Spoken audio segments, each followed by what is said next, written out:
Back, back again. I'm ready for this one. So, welcome to another edition of Catch the Vision. I'm your host, Kevin D. Williams. Today, I got somebody that's really near and dear to my heart, and that person is Kellie Brooks. And what I want you to understand is that Kellie is not an author.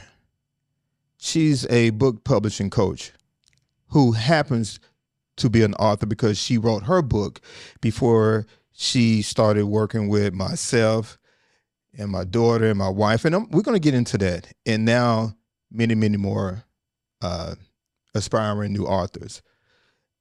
So what I want you to know is we're going to be diving real deep into this journey because there's a lot that we're going to unpack, and I think it's only fair for you to, get this information, and especially for those of you that are at a point in your life where you're saying to yourself, I'm tired of, trading my labor in for money. It's time for me to get paid for what I know and not what I do. And so this is the story of how it all unfolded when it comes to me and my book. And so today, I got the one and only. Wow. Kellie Brooks. Kellie, what's going on? Hi, how are you today? I'm good. What about you? I'm a little nervous because I don't usually like the camera. Because you're an introvert. Yes. Yeah.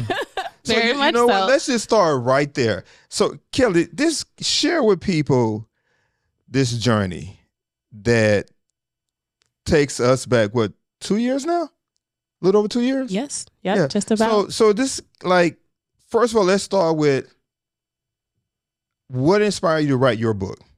And were you procrastinating? This, tell the truth, right? Okay. Which, anybody come here, you're going to have to tell the truth because they'll know if you're lying, right? Right, yeah. Right. But no, what was going on during this time? What year was it? I believe it was 2019. And during COVID? A little bit before COVID was when really? Okay. Right, but I never finished the book until the pandemic. Really? Yes. So what was going on for you, not finish the book when you had already started your book? So I was married at the time. I had school. I had life. Yeah. Exactly, and I didn't have any time. Okay. And so that's what the pandemic did. It provided the time. And so how long did it take for you to just go ahead and complete everything? What was that timeline for you? From inception, from when you started working, when you made the decision to start finishing up the book, what was that time frame? So I talked about it for about 10 years. Oh, Jesus. But that's everybody, right? That's right. Even me, but go ahead. Right. I've met people that have thought about becoming authors for 20, 30 years sometimes. Right. So, but it finally came to the point where the time was now, which was the pandemic, right. Which was, there was nothing but time. So there was no excuse not to finish the book at that time. So did it take you 3 to 6 months to finish it up or what? No, it was 11 weeks, I believe. Really? Yes. Okay. And so now you finally become a published author, right? Yes. So tell us about the journey. What was it like, doing your book signing and that kind of stuff? So I would go on book signing events. Now, would these be bookstores or what would they be? Right. So I partnered with a local bookstore. It was actually one of 6 at the time, one of 6 Black-owned bookstores. Okay. And they had events. And I would go to those events and market my book, and people would come up to me and they expressed their interest because they had always wanted to publish a book. And so it just so happens that 80% of the population has always wanted to publish a book. They just didn't know what to do. Right. And so I said, if I hear that one more time, then I'm going to start a business because a business is a solution to the problem. Exactly. Yeah. Yeah. Problem plus solution equals opportunity. Right. And so I heard it one more time and I started a business. Okay. Now let's talk about the business. Let's talk about the business.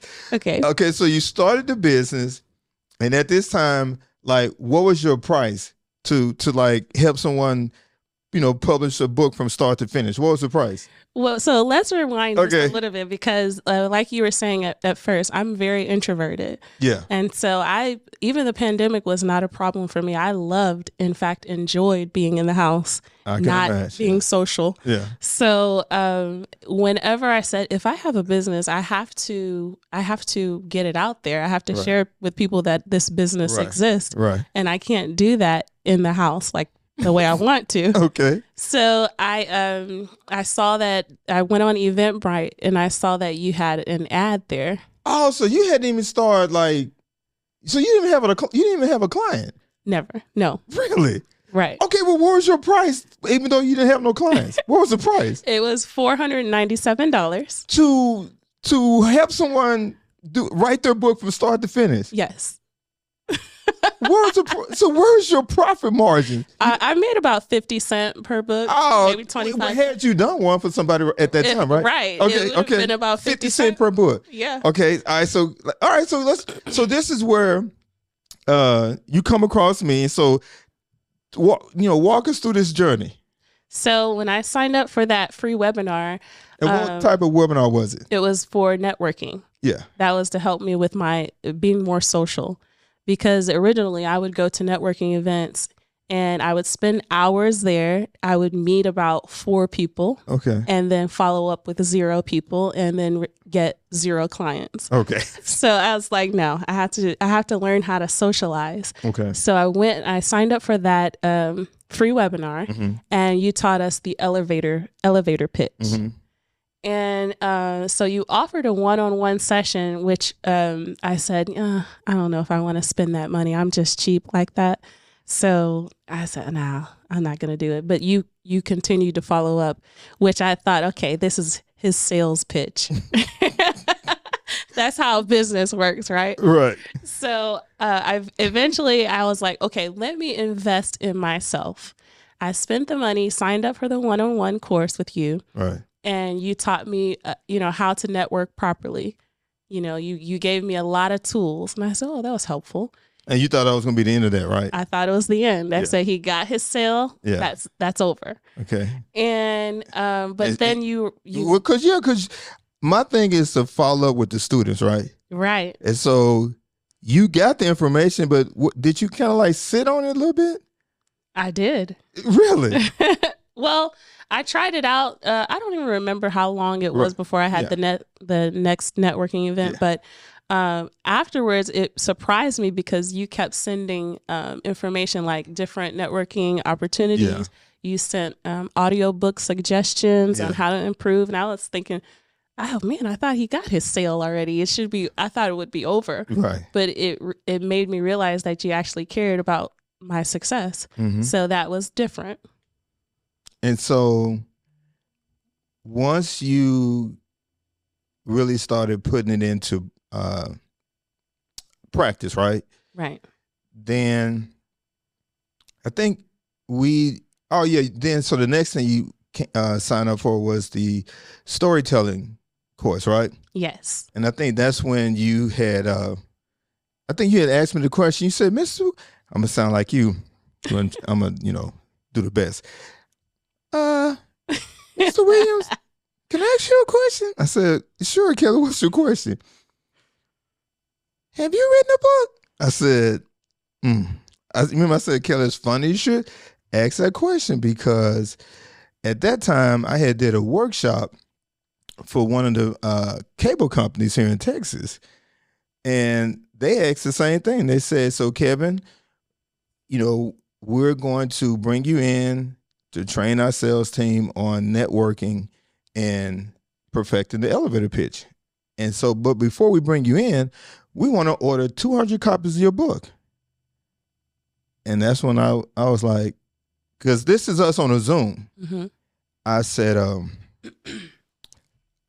don't have a book per se. I said, but I can recommend one that, it helped me and I'm sure it can help your team. And I gave her the name of that book, Kelly. And I'm sitting on Zoom and I'm watching them go to this person's website, spend almost close to $3,000 on 200 copies of this person's book. Mm-hmm. And I said to myself, now this is me having this internal message.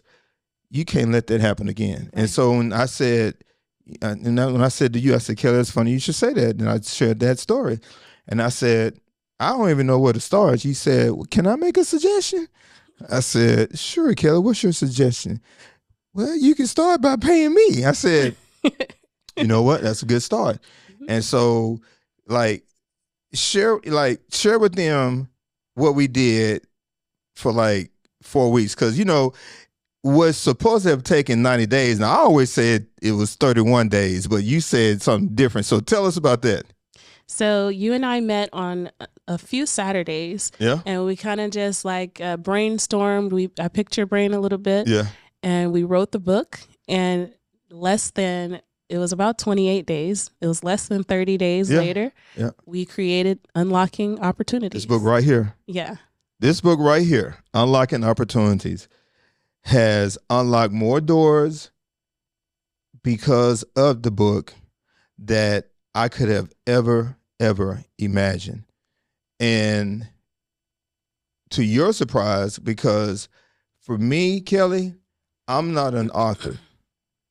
I'm a businessman first who happened to be an author, right? Right. And so we know firsthand that the average author in their lifetime will only sell between 200 to 500 books in their lifetime. Right. And it's because they have no blueprint. Mm-hmm. It's because they were excited about writing the book, but they had no blueprint on how to execute it. And so in the first 6 weeks, 5,000 copies of this book that you helped me with at $20 a pop. Now, I wasn't the best in algebra or trigonometry, but I know how to do timetable. Yeah. So, yeah, that's the power of a book, right? Right. And so from that, what was the thing for you, Kelly, when you saw this book move? And since, because the book been out, almost 2 years now? Just about. A little less, I believe. Yeah. So it's been over. I mean, we've done over 5,000 copies, but what was your take on that? So I come from a family of workers, so my grandfather was the first African-American electrician at his plant. Mm-hmm. My whole family, the big three, Ford, Chrysler, GM, mm-hmm. what we do is labor. And that's what I knew. So the idea of gaining wealth from knowledge was foreign to me. Mm-hmm. And so when I saw the success, you took your knowledge mm-hmm. and you gained wealth from that. Mm-hmm. I took my knowledge and helped you to create this book. Mm-hmm. It changed my perspective of what the possibilities are. I went from labor is how you gain wealth. Actually, labor is really making other people wealthy, and our own knowledge is what makes us wealthy. Well, I always say the people who make the most money are the ones who use their mind and their mouth, right?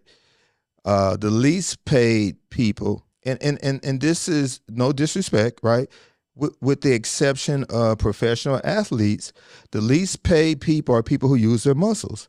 Mm-hmm. Okay, think about the custodian or the person who cleans the hotel rooms, right? I mean, they should be making a lot more money, right? Because if it's not for them, we're not staying in a nasty room, but yet they're the least paid on the program. Right. And so what I wanted you to understand was there is a population that's willing to pay you more than $497 for what you do. Right. And you kind of was challenged with that for a minute because you didn't think it was possible, right? So tell us about that. So when you suggested that I increase my the investment, right, then I really was thinking no one is going to pay more than $497. Right, and I haven't even gotten that yet, so I know they're not going to pay more than right, right. And so, after having seen your success, and it's kind of opening my mind to, what, this is actually possible. This is possible because it really improved your life. It gave you a platform. Yeah. And it's more than just becoming an author. It's creating a platform for you, which is impactful. So I said. So when you made that increase, right? Because I kind of, you know, took you by the hand and kind of helped you being a little bit somewhat comfortable making that first increase, right? Yes. Tell about the second price. No. Let's stay with the first price. Okay. You remember you did a free webinar. Was it on Thanksgiving Day or the day before, or was it Christmas Eve? Christmas Eve. Right. Yeah, you did a webinar on Christmas Eve. Mm-hmm. And you remember calling me and saying, Mr. Williams, only 5 people signed up. I'm just going to cancel the webinar. What did I say? Absolutely not. I said, no, don't do that. Commit to what? Yeah, if you put it out there, I don't care if you don't want to show up, right? Mm-hmm. At least you showed up. Right. And what happened? First of all, tell how many people did show up and what happened. So it was actually 2 things there. I didn't realize that webinar, because I was having them every Thursday or every Friday or something like that. Mm-hmm. So I didn't realize that Thursday or Friday fell on Christmas Eve. Mm-hmm. So then when I saw 5, just that combination, I said, oh, what? Nobody's coming. This is Christmas Eve. What did I do? What I signed myself up for? Yeah. So when you said no, you commit to what you've signed up for, mm-hmm. and give it your all, even if it's just one person there. I said, okay. And so that day I went, it was 2 people there. 5 signed up, 2 attended. Yeah. And that day I made $1,000. Right. And so the lady prepaid because she wasn't ready to start her book, but she said, let me prepay. But what did that say to you, Kelly? Oh my goodness. Like this whole thing still blows my mind. Yeah. It told me, that you have to, once you commit to something, that stick with it. Right. And then you never know who's ready. You never know. Right. That person was ready to do something different. Right. And so that happened. And then the next family member who comes with their book is my daughter. So this is the story of how it happened, Kelly. My daughter calls me one morning. She says, Daddy. I said, what is it, Scoob? That's her nickname, Scooby. And she said, so you written a book? I said, yeah, I have a book. She said, I want to write a book. I said, okay. I said, well, there is some experience that you have. And I said, you remember how me and your mom co-parent and, you didn't realize that we were divorced until after the fact that that we told you. Because she thought living in 2 homes was the norm, right? Because nothing ever changed. We had the same foundation. No strife. Yeah. And so I said, you need to talk to Kelly. And so Kelly, tell us about that conversation. Like, what was that like working with, and this is my daughter's book. It's called 2 Homes, 1 Heart, Co-parenting. Yeah, a guide to co-parenting from a child's perspective. And so on the front of the book cover is when my daughter, she's 23 now, but when she was, this age, it's me and her mom. I'm on one side, her mom is on the other side. And so it's all about saying that, first of all, there's a stigma in our community saying that we don't know how to co-parent, right? Mm-hmm. I'm not saying that it's not an accurate statement, but I'm saying when we get the tools to learn different, mm-hmm. then we will learn different. Everybody don't pick up their kids at the police station. Everybody don't pick up their kids in Walmart parking lot. Yeah, right. We picked up, either I picked up my daughter from her mom's house or from her mom's salon, and her mom would pick her up either from where I was at, or I would bring her to the salon. Right. But there was never, well, meet me here, meet me on the abandoned parking lot. No. Right. Yeah. But tell us a story about how you ended up working with Kyler and what was that experience like for you? So what I like about that photo is that you two are actually not married on that photo. Mm-mm.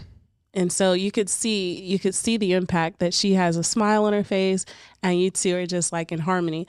It was exciting for me because she was, at that time, she was still in college. Mm-hmm. And so this I knew was going to be a launching pad for her once we finished the book, and she also had her degree. That would be the two tools that she needed to be successful. So when she came to me at that youthful age, and she had this experience that she held in her heart, I knew this was going to be a success. So I was really happy for her. Yep. And she has since sold over 1,000 copies. Oh, yeah. Awesome. Praise God. Yep. And then there is the last of the Williams, and that's my wife. And her book is, and my wife, she's, her name is Wendy Williams. Now, not the one that used to have the TV show. Okay. This is the one and only. Yeah. The one and only. But her book is called Fashionably Masked. And so, Kelly, tell us about that story. So I love this book because she's using what she's great at. She's really great at fashion in all aspects of it. And so you can see that this is a tool. Now, when she approaches people with her tool, then she's viewed differently, right? Yeah. She's viewed as an expert. Right. She's an author. She's great at fashion, but she's also an author, which means that she can present herself in a more professional tone. Yeah. And so people lean in more and trust her a little better when they see that she's also an author in her own craft. And the question becomes, so Kevin, everybody in your family is an author. Yes, because the speed of the team is determined by the speed of the leader. So let me just put this in perspective. Had we still been living in Arkansas, none of these books would have ever came into fruition, right? Because I wasn't around people who had a desire to write. Right. Coming here to Texas, and in the first year, me going out there and, 5 days a week networking with people, right? And just listening to all the different movers and shakers, and then, meeting you, right? That would have never happened. Right. And so what you and I decided is to merge together, use my knowledge, use your knowledge, and we created the Author Speaker Blueprint, right? Yes. From the page to the stage. Now, we need to get into it and then talk about how that has, turned your life around. But the purpose of the Author Speaker Blueprint, again, is to take someone who has 5 or more years of experience and expertise, right? Right. And we can take that and turn it into a book. Now, all of these books that we do, or the work that we do with Kelly, is based on business. We don't do personal books. Right. And explain why we don't do personal books. And it's no disrespect, but explain why, Kelly. No disrespect, yeah. But they're an absolute nightmare. Kelly, but like... because the purpose of the book is to create a platform, right? Right. And so when I see the business books, so a lot of us will write a book about our own personal story, but people want to see the result for themselves. The results, right? They don't care about your story. Right. They care about how can you solve my problem. Exactly. And that's why it's better to write a book on business first, and then if you want to come back and write your personal book, that's up to you. But right. People need change. Exactly. Yeah. And so I realized that that's what a business book does. And when I see the success of the people that write business books, that's why we've shifted. That's our focus. Yeah. And so the Author Speaker Blueprint, how has it changed your life? So a lot of my clients, once they write the book, the challenge that they have at that point is to spread the word, get the word out there, share what they've written. Right. And so that's why it was such a great combination here, because they can have an authorship, and now the challenge of sharing the story is the speakership as a speaker. Yeah. Is this a great combination? And so you and I have partnered, and now that's what we offer. The Author Speaker Blueprint is definitely changed my life because now you don't have to give exact numbers, but from a monetary standpoint, what have you been able to do? So working with you has doubled my income. And you still work full time. I do. Yeah. And now, so they may be saying, so Kevin, if it doubled her income, why is she still working full time? She won't let go of the benefits, and that's her business. That's your priority, right? Right. Yeah, but what have the double income has done for the household? Okay, so also I employ others, so I'm not necessarily doing all the labor, right? So I can do that. I have the time to do that now, as long as the experts that know how to do the editing, all of them, they're doing their part, and there's no need for me to do it. But for me, now I take care of my mother who is older, and I'm able to do that very well. That was the goal, to give her the lifestyle that she deserves, that she gave me. Maybe try to do it even better. So you bought a new home. I mean, you bought a new home for the two of you, right? I did. I bought a bigger home just so she can be comfortable. Yeah. And I bought her a car for Mother's Day. Yeah, I remember that because I was the one who delivered it to her. Right. It was so cool how we did that. Yeah. Should we share that? Yeah. That was cool. So what we did, she thought she had an Uber driver. Right. I said, Mom, let's go to dinner she thought she already had her gift, because we had a masseuse come to the home and do like a massage for her. So she thought, okay, massage and dinner. And so I said, you know what? It's a lot of us. Let's go ahead and get an Uber. So I ordered the Uber. Mm-hmm. You came in her new car. Mm-hmm. And when you arrived, you said, you know what? I'm not the Uber driver. This is actually your car. Mm-hmm. Now, my mom, she had a car, but the engine went bad. Right. And there was like a lot of little issues with it. Mm-hmm. And so she had been she didn't know, she really would never have thought that we would buy her a car. Right. She just thought, okay, let me save my fixed income check and my retirement money and get another car. So when you said, actually, I'm not the Uber driver, this is your car, she was like, Jesus. Take the wheel. Yeah. It was the best. It was the best thing ever. Yeah. And then you tell about the experience of going to the motherland. What? I mean, telling everybody my business, how wealthy. That's part of when someone comes into your life and change the trajectory, right? Right. You begin to want to do, see things. Mm-hmm. So you had a chance to go to Kenya for what, 2 weeks? It was a little under 2 weeks. Yeah. And I did fly business class. Well, business class, go over to a business trip. You met some international people. Exactly. Right? This is a tax write-off, right? Yeah. So now I'm traveling differently. And it was one of those, whatever you call it. This was my first time. Yeah. It was like the little hotel in the sky type of ride. It was just, oh my goodness. Like, I don't even want to travel internationally without that in the future.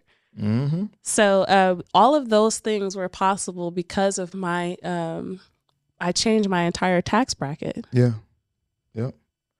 Now, Kelly, out of all the people that we have worked with, now I know probably who is my favorite to have. I mean, all of them were excellent people to work with, but there's always like one that stands out. For you, who would be that person that has done the Art to Speak a Blueprint that it was just, they blew you away? Yeah, it's the same for me for the most part. Every time people come to us and share their stories, I'm like, oh my goodness, this is great. And I'm always excited about it. But the one that I think stands out the most is the one where she came back. Now, we do a lot of ghostwriting. And sometimes when we do, all of the time when we do ghostwriting, it's confidential. Mm-hmm. So, but I can say that one of the authors, she came back a second time to have us translate her book into Spanish. Yeah, Regina. Yes. Yeah, Regina. Yeah, her book is on mastering your credit. Yes. Yeah, that was her expertise. Right. She's a credit expert. Mm-hmm. And so when she asked to have the book translated into Spanish, mm-hmm. I knew it was, now we're going beyond the borders of the United States. So that one really, really touched my heart. I was really excited about that one. So for me, the person that I really see a huge difference, for me it would be Tony Estelle, because I met Tony and Tony completed the Art to Speak a Blueprint with us as well, but Tony thought writing a book was 5 or 10 years down the road. Mm-hmm. She didn't even see, this happening in 6 months. Right. Yeah. And so for her to, go into unknown waters, mm-hmm. right? And to trust the process, like that takes a lot. Because, right. When you make an investment in the Author Speaker Blueprint, it's not no little bitty investment. It's an investment, but it's an investment that you're investing in yourself, right? And you're going to get the book that you deserve to have, that we, working with both of us, we're going to help you make that book move. That's my job, right? Kelly is going to put it all together, but my job is to help that book move. And so, again, Tony is that person that, she didn't know a lot about me, right? Mm-hmm. She knew enough to make a decision, and she made a very decisive decision, because sometimes people are indecisive, mm-hmm. right? But she made a very decisive, decision and investment. And now, look at her now. We're doing her second photo shoot now that she has a book. And so, that's the person who stands out to me. From this, but again, everybody has been excellent, right. But like that is the one that it blows my mind, because right. again, she didn't know much about me, but she knew enough to make a decision to say, you know what, I'm a bet on this person. Right. I'm a bet on the program. And that, it's important to make an investment in yourself. Mm-hmm. We struggle with that, mm-hmm. And so even when I was spending the money for that one-on-one session, I'm thinking, no. But when you think about it, investing in yourself is more important than buying a thing. Yeah, because you made a big investment. Your first big investment was your website. It was. Yeah. Yeah. The digital marketing maiden, shout out to her. Yeah. But it was definitely worth it. Mm-hmm. So, what's something personally, Kelly, you have learned from, running the Author Speaker Blueprint, like for yourself personally? Ooh, I don't know if I prepared for this question. Let me think. Oh, okay. Here's something. There's amongst many things, mm-hmm. That when you launch a business and when you want to do something different, you don't have to have everything in place. Right. When you start. Right. And even over the days of growing the business, mm-hmm. I started off with no website. You sure did. You sure? Actually, we started with you doing a Zoom meeting. That was it. That was it. Yeah. And it still became a business. Yeah, absolutely. There was one other example I wanted to use, and it left my mind, but you don't have to have perfection in order to move forward. Even though the other one was the Spanish. I've never done a book in Spanish. I was thinking, what are we going to do? I mean, the little Spanish that I speak is not enough to translate this. It's more than I speak. Gracias, señor.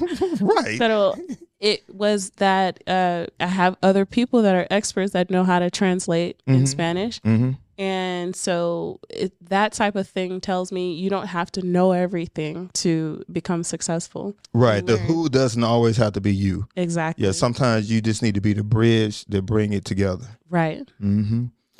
So what's some of the platforms that you've been featured on for as media?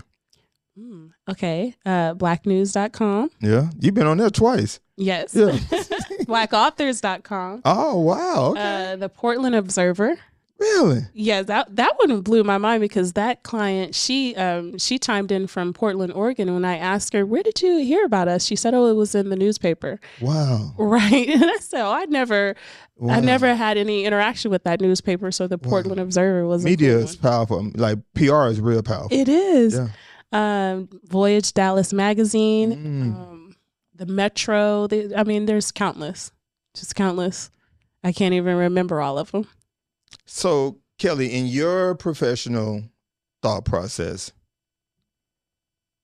how can, for the person that's watching this podcast and they're saying to themselves, I know I have over 5 years of experience and expertise. I know I've been thinking about writing the books since Moby Dick was a minnow.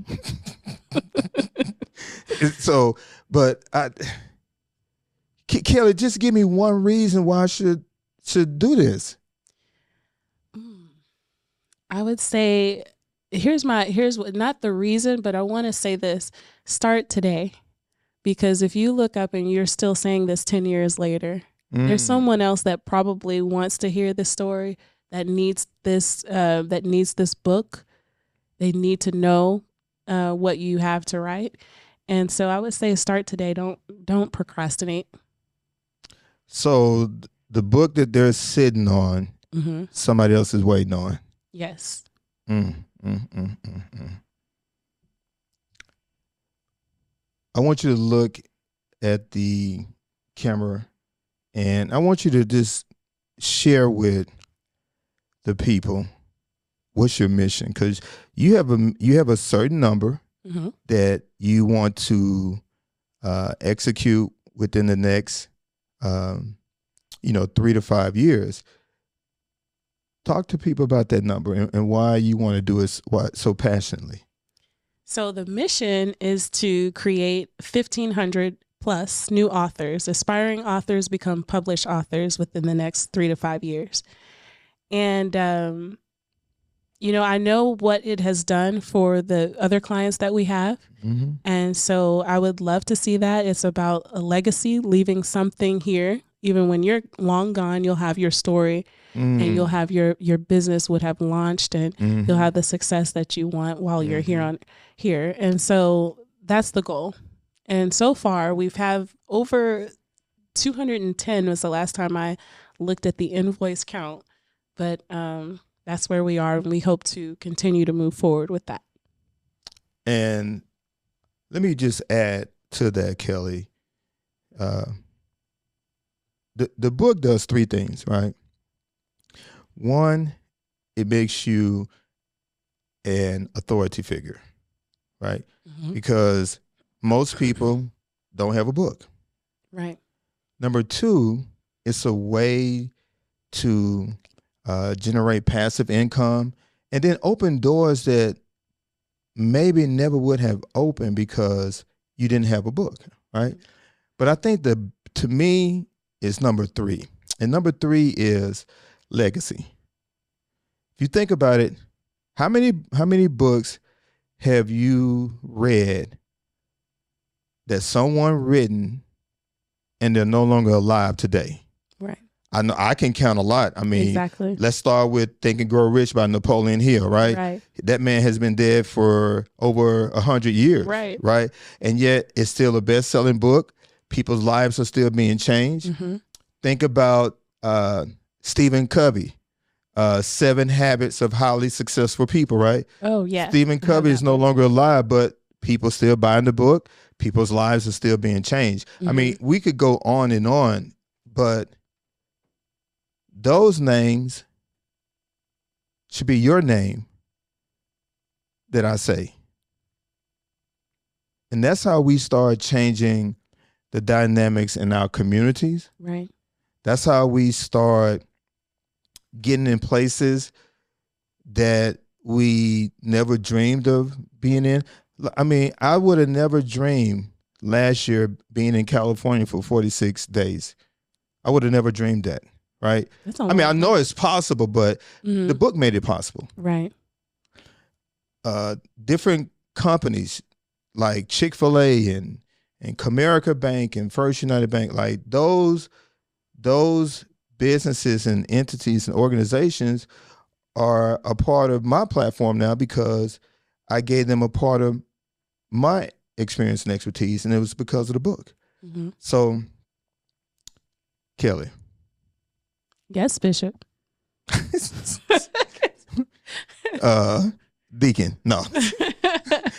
What's the takeaway you want people to walk away with today? Oh, I thought we already answered that one. Start today. They need another one. Another one? Yeah. Oh, full of nuggets. Let's get one to the Christian community. Yeah. Yeah. What's the thing that you want the Christian community to walk away but yet execute? That's a good one. You know what? The thought that first came to mind was that the Bible is a book. Oh, so Kelly, let me stop right there.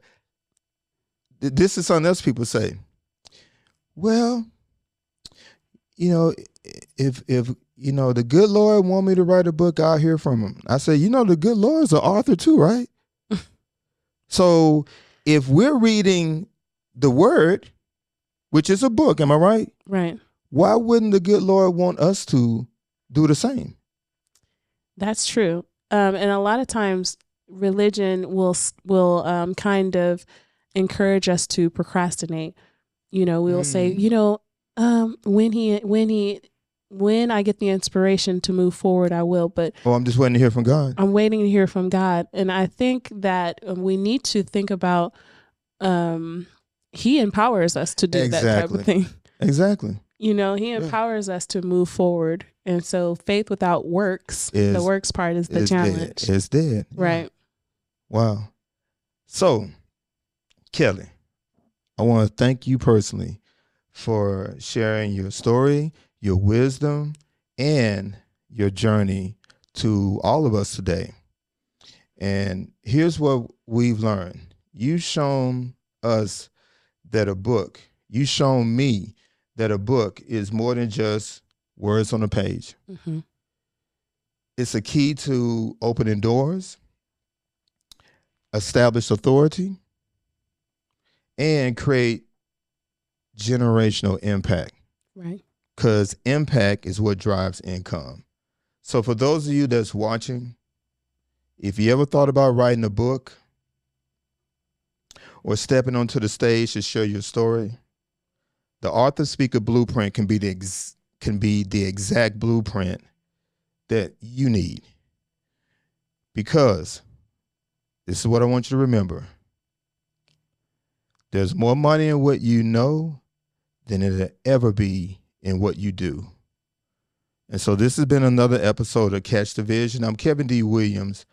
And until the next time, which should be prime time, but not the prime time you're thinking about. Keep crafting your story, keep building your authority, and keep catching the vision. Keep catching the vision. Keep catching the vision.